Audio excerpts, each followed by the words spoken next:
कितने साल हो गए? ऑलमोस्ट 2 साल के बाद भाईजान की कोई मूवी आई है और उसको लेकर हम सारे ही लोग एक्साइटेड थे। मैं भी, तुम भी, हम सभी। अब ये बोलना सही रहेगा या नहीं, लेकिन फिर भी बोल ही देता हूँ कि मैं कोई ऐसा डाई हार्ट फैन नहीं हूँ भाईजान का, क्योंकि मैं बचपन से ही कुछ और देखते हुए ही बड़ा हुआ हूँ। आई मीन की साउथ की मूवीज, ठीक है, जो कि यहाँ पर हर 2000 में पैदा हुआ बच्चा यही देखते हुए बड़ा हुआ है, क्योंकि फ्री डिश में यही दिखाते थे। नहीं आता था मेरे घर पे सेट मैक्स, स्टार गोल्ड की, जहाँ पर की मैं भाईजान की मूवीज जैसे कि किक, वांटेड, ये सारी मूवीज देख सकूं। मेरे घर पे भी किक और वांटेड आती थी, लेकिन ओरिजिनल वाली। मैं भी किक देख के बड़ा हुआ हूँ, लेकिन रवि तेजा वाली। मैं भी वांटेड देख के बड़ा हुआ, लेकिन महेश बाबू वाली। अब जेन्युइनली मुझे कमेंट्स में एक बात बताओ कि क्या इसमें मेरी गलती है? अब ऐसा नहीं है कि मैंने सलमान भाई की कोई मूवीज देखी ही नहीं है। मैंने सारी मूवीज देखी है जो कि क्रिटिकली अक्लेम्ड है, जैसे कि तेरे नाम, बजरंगी भाईजान, सुल्तान, ये सारी मूवीज मैंने देखी है। एंड अब तुमको ये लग रहा है ना कि ये सिकंदर वाले वीडियो में ये सारी बकवास क्यों किया जा रहा है, तो मैं भाईजान के फैंस को हर्ट नहीं करना चाहता। उनके फैंस से मैं सिर्फ इतना ही कहना चाहता हूँ कि आई नो कि आप लोग सलमान खान के ऑरा से कनेक्टेड हो। आई नो कि आप लोग यहाँ पर सलमान खान को एज अ पर्सन बहुत ज्यादा पसंद करते हो, जो कि मैं भी करता हूँ डेफिनेटली। लेकिन इस वीडियो के अंदर यहाँ पर Salman Khan as a person की बात नहीं होने वाली है। इस वीडियो के अंदर बात होने वाली है सलमान खान एज संजय। यस, संजय राजकोट, जो कि कैरेक्टर प्ले किया है इन्होंने मूवी के अंदर।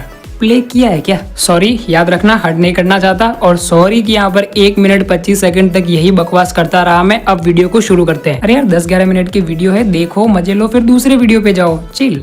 MLA MP तो बन ही जाऊंगा। देखो भाई, सिकंदर मूवी से मेरी कुछ एक्सपेक्टेशंस थी, पता नहीं क्या थी, क्योंकि मूवी देखने के बाद मैं मेरी खुद की एक्सपेक्टेशंस को भी भूल चुका हूँ, जो कि डेफिनेटली ये फुलफिल नहीं कर पाई है। इसीलिए फुलफिल की तो बात ही दूर जाती है। मेरी क्या एक्सपेक्टेशंस थी मूवी को लेकर, और मूवी में होता क्या है भाई साहब। सब छोड़ो, सारी चीजें छोड़ो एक तरफ, लेकिन सबसे पहले मेरे को ये बताओ कि जो इसका सबसे पहला वाला टीजर आया था ना, जिसको कि ग्लिम्स बोल रहे थे कुछ लोग, लेकिन वो टीजर ही था, क्योंकि मेकर्स ने उसको टीजर नाम से ही रिलीज किया था। उस टीजर में जो कुछ हमें दिखाया गया था, वो क्यों था? वो ये नहीं कह रहा हूँ कि बुरा था। सलमान भाईजान की मूवी के लिए काफी इंटरेस्टिंग सा टीजर आया था, जो कि देखकर मेरी एक्सपेक्टेशंस बढ़ गई थी मूवी को लेकर। लेकिन मूवी देखने के बाद पता चला कि उस टीजर में जो कुछ भी हमें दिखाया गया था, उसका कोई सिग्निफिकेंस ही नहीं है मूवी के अंदर, एक इत्तू सा भी नहीं है। साला जब भाईजान को धारावी के गुंडों से ही लड़ता हुआ दिखाना था, तो टीजर के अंदर सामुराइज को कौन दिखाता है? किसका आइडिया था ये? वैसे तो हम मूवी के WTF सीन्स की बात कर रहे हैं, लेकिन ये वाला जो पूरा टीजर है ना, यही WTF की कैटेगरी में जाता है। तो अब पहला मूवमेंट तो हो गया, अब बढ़ते हैं सेकंड की ओर। अब गैस करो कि यहाँ पर सेकंड मूवमेंट क्या हो सकता है? कोई कॉमेडी सीन, कोई एक्शन सीन, या फिर कोई ऐसा सरप्राइजिंग इमोशनल सीन? नहीं, सेकंड मूवमेंट है मूवी के क्रेडिट्स। हाँ, मूवी के स्टार्टिंग में जो यहाँ पर मूवी को बनाने वाली टीम के जो नाम आते हैं ना, वो क्रेडिट्स। पता नहीं क्यों पर ये क्रेडिट्स किसी भी एंगल से किसी 200 करोड़ की बजट वाली मूवी के तो लग ही नहीं रहे थे कतई। तुमको ऐसा नहीं लगा कि ये सारे नाम खत्म होने के बाद एंड में लिखा आएगा बबलू वेड्स रिंकू? नहीं, सीरियसली किसी शादी के कार्ड जैसे नहीं लग रहे थे ये क्रेडिट्स। चलो कोई ना, रियल लाइफ नहीं तो रियल लाइफ, कहीं पे तो शादी के कार्ड छपवाए भाईजान ने। Okay sorry. नंबर 3 पर है भाईजान की मूवी के अंदर एंट्री। वो होती है प्लेन के अंदर। ऐसा मैं कहता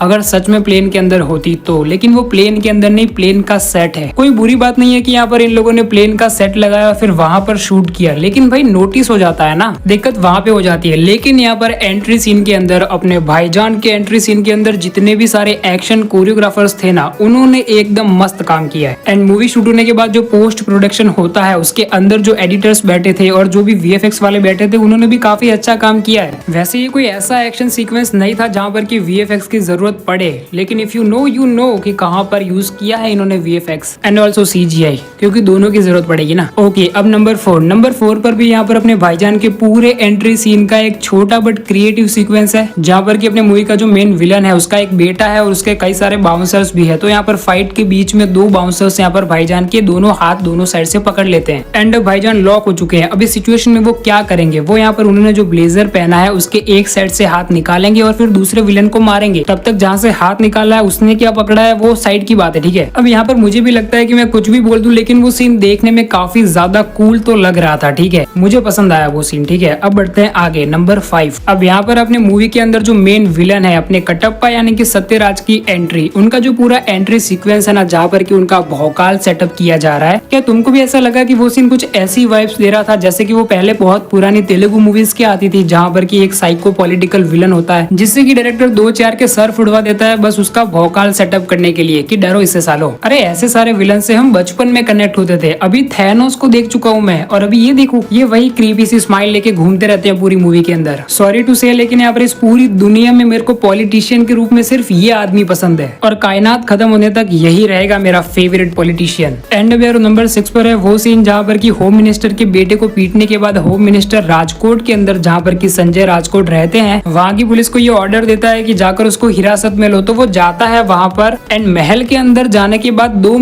मिनट भी नहीं हुए होते हैं और वो बाहर आता है और दिखता है कि यहाँ पर महल के सामने पूरी भीड़ लग चुकी है। ऐसा होगा ये बिल्कुल भी एक्सपेक्टेड नहीं था, लेकिन हुआ तो मजा आया मेरे को। लेकिन मैं बता रहा हूँ, सिकंदर मूवी की जो शुरुआत के 20 या फिर 25 मिनट्स है ना, वही इतने ज्यादा एंटरटेनिंग है। फिर आगे धीरे धीरे जाकर जो मूवी डीप होती है ना, भाई साहब मैंने सर पकड़ लिया था। चलो कोई ना, हम बढ़ते हैं नंबर 7 की ओर। नंबर 7 पर है कि मूवी के अंदर एकदम से ही वो गाना आ जाता है। महाराज संजय राजकोट की जो वाइफ है यानी कि रानी साहिबा साई श्री, उनके और वो जो पुलिस वाला होता है ना, जो कि गिरफ्तार करने आया होता है यहाँ पर महल के अंदर। हाँ, तो इन दोनों के बीच में एक काफी सीरियस कन्वर्सेशन होती है और यहाँ पर महारानी साहिबा ये कहती है कि मैं अपने पति को बचा के रहूंगी, तुम्हारे मंसूबे और जो तुमको पालने वाला जो होम मिनिस्टर है ना, उनको मंसूबे में कामयाब नहीं होने दूंगी, all the stuff. Okay, suddenly scene cut होता है और मैं भाईजान को दिखाया जाता है जो कि एक स्टेज के ऊपर जोहरा जबी करते करते सामने आ रहे हैं। मैं कहा कोई रीजन तो दो। हाँ, रीजन दिया उन्होंने गाना एंड होते होते कि एनिवर्सरी है उनकी, लेकिन ये सीन काफी वियर्ड था। ये जो सीन कट किया ये काफी ज्यादा वियर्ड था। क्या तुमको भी ऐसा फील हुआ क्या? कमेंट्स में बताओ। अब बात करते हैं नंबर 8 की। अब देखो, मैं पर्सनली एक गुजराती हूँ, नहीं वैसे तो मैं मारवाड़ी हूँ, लेकिन रहता गुजरात में हूँ, तो इतनी गुजराती तो जानता हूँ कि अगर सामने वाला फोर्सफुली और वियर्ड तरीके से गुजराती बोल रहा है तो मैं ये सेंस कर सकता हूँ कि हाँ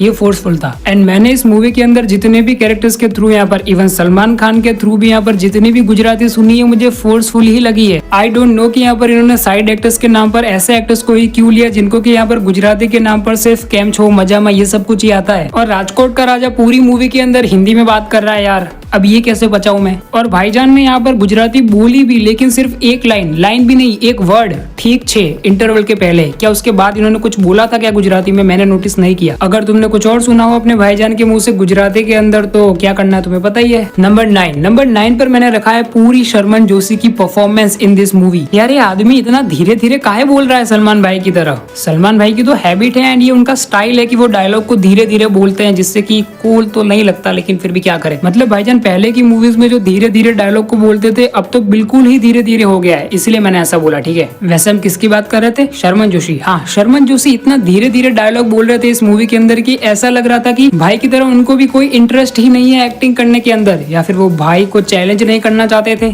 पता नहीं क्या। लेकिन एक टाइम के बाद वो चीज मूवी के अंदर इरिटेट करने लगी थी भाई। एंड यार इसी वजह से मुझे लगा कि इस चीज को पॉइंट आउट करना जरूरी है। नंबर 10 मूवी का जो मेन विलन है यानी कि अपने होम मिनिस्टर सर, तो उनके घर पे उनके बेटे की बर्थडे पार्टी चल रही होती है एंड सारे लोग खुश होते हैं, हर्षोल्लास में होते हैं। लेकिन तभी पता चलता है कि यहाँ पर प्लेन के अंदर जो कूटा था ना सिकंदर ने उसको, तो उसका वो वाला वीडियो वायरल हो गया है यहाँ पर इंटरनेट के ऊपर। तो अगर किसी का ऐसा वीडियो वायरल हो जाए तो वो क्या बोलेगा कि मेरी बेइज्जती हो गई? नहीं, लेकिन यहाँ पर अपने होम मिनिस्टर के महान बेटे ये बोलते हैं कि अब मुझसे कोई नहीं डरेगा डैड, अब मुझसे कोई नहीं डरेगा। मैं पगला गया क्या ये? उस सीन को देखने के बाद जो मेरी हंसी छूटी है, मूवी खत्म होने तक रुकी ही नहीं। नंबर 11 पर है भाईजान का एक डायलॉग, एक्चुअली एक इमोशनल डायलॉग, जहाँ पर कि वो रश्मिका मंदाना की डेथ के बाद ये कहते हैं कि कभी अपनों को टेक इट फॉर ग्रांटेड नहीं लेना चाहिए। लेकिन मेरा पूरा ध्यान गया सिर्फ इसी डायलॉग पे कि अपनों को टेक इट फॉर ग्रांटेड नहीं लेना चाहिए। भाईजान भले ही हम डाई हार्ड ना, लेकिन हम भी आपके फैन है और हम भी आपके अपने हैं, तो हम नहीं, आगे मैं कुछ नहीं बोल रहा, तुम खुद ही समझ जाओ। नंबर 12 पर है वो पूरा शर्मन जोशी एंड सलमान खान के बीच वाला इमोशनल सीन, जिसमें कि ये ग्रांटेड वाला डायलॉग भी आ जाता है। लेकिन मैं बात कर रहा हूँ उस पूरे इमोशनल सीन की, जहाँ पर संजय राजकोट की जो वाइफ मर चुकी है। संजय राजकोट को ऐसा लगता है कि उनकी ही सारी गलती है और उनको ये रिग्रेट करना है। हाँ, तो ये थी सिचुएशन और ये पूरा इमोशनल सीन यहाँ पर सलमान खान के कंधों पर है और उन्होंने काफी अच्छे से कैरी किया भी है। आई थिंक इस इमोशनल सीन में भाईजान ने काफी अच्छा काम किया है। लेकिन एक प्रॉब्लम ये हो जाती है कि उनकी एज दिखने लगती है, क्योंकि इमोशनल सीन के अंदर यहाँ पर फेस के एक्सप्रेशंस दिखाने के लिए क्लोजअप शॉट्स रखने पड़ते हैं ना। एंड क्लोजअप शॉट्स के अंदर तो वीएफएक्स सीजीआई भी नहीं मार सकते मुंह के ऊपर, वरना सब कुछ ऐसा बिगड़ा बिगड़ा दिखेगा। अब नंबर 13 पर है भाई लोग मेरा एक सवाल कि यहाँ पर मूवी के अंदर इनको राजा साहब दिखाया है, राजकोट का राजा दिखाया है, तो फिर ये मुंबई ट्रेन से होकर क्यों जाते हैं? क्या वो ट्रॉमा में है इसीलिए, या फिर ऐसे ही मूवी में इनको दिखाने का मन किया कि भाईजान ट्रेन से जाएंगे तो ट्रेन से दिखा दिया? तुमको इन दोनों में से कौन सी पॉसिबिलिटी लगती है मुझे कमेंट्स में लिख के बताना, ठीक है। अब यार नंबर 14 पर है वो सीन जहाँ पर कि भाईजान को मारने के लिए कुछ गुंडे आते हैं एंड जो संजय राजकोट की वाइफ है यानी कि महारानी साहिबा साई श्री, उनको पता है कि यहाँ पर ये संजय राजकोट को मारने के लिए कुछ लोग आ रहे हैं, लेकिन फिर भी वो गाड़ी के अंदर बैठकर मस्खरी करने लगती है। ये औरत को ऐसा नहीं लगा कि मैं अपने पति को थोड़ा बहुत सतर्क तो कर दूं, लेकिन ये तो श्रीवल्ली है, इसको तो अपने पति के ऊपर पूरा भरोसा है। हाँ, अगर ये सारी बातें छोड़ दे तो यहाँ पर वो जो पूरा एक्शन सीन है ना, वो काफी कूल तरीके से शूट किया है, जैसे कि विक्रम के इंटरवल में नहीं था वो, उसी तरीके से कैमरा एंगल्स को सेट किया गया है। लेकिन ये रिपीटेटिव सा हो गया तो इतना ज्यादा भी अच्छा नहीं लगा, लेकिन फिर भी गुड,